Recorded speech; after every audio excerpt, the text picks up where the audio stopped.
সন্ধ্যা বন্ধুরা, তো আজকে সরস্বতী পুজোর রাতে আমাদের গোটা সিদ্ধ বানানো হয়। তো এই যে এটা দেখুন কড়ার মধ্যে বসিয়ে দিয়েছি। এখানে বাঁধাকপি আছে, পালং শাক আছে, আর এখানে এই যে বড় বড় গোটা গোটা করে আলু কেটে দিয়েছি, এই যে দেখুন।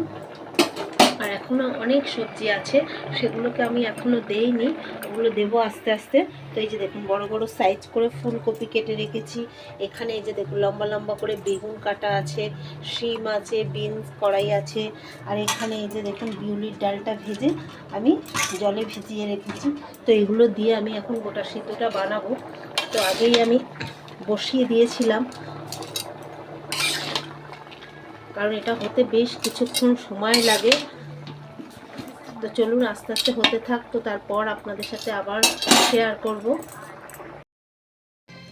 এই যে দেখুন এক এক করে আমি সব সবজিগুলো কিন্তু দিয়ে দিয়েছি, আর বেগুনটা কিন্তু একদম লাস্টে দিয়েছি। তো দেখুন এই যে উপর থেকে ভালো করে সাজিয়ে দিয়েছি, দিয়ে এবার কিন্তু আমি ঢাকা দেবো, দিয়ে আস্তে আস্তে এটাকে হতে দেবো। এটা হতে এখন অনেক সময় লাগবে, 2 থেকে আড়াই ঘন্টা, আরও বেশিও সময় লাগতে পারে। তো পুরো এটা কমপ্লিট হয়ে গেলে আমি আপনাদেরকে দেখাবো এটা কেমন হয়েছে।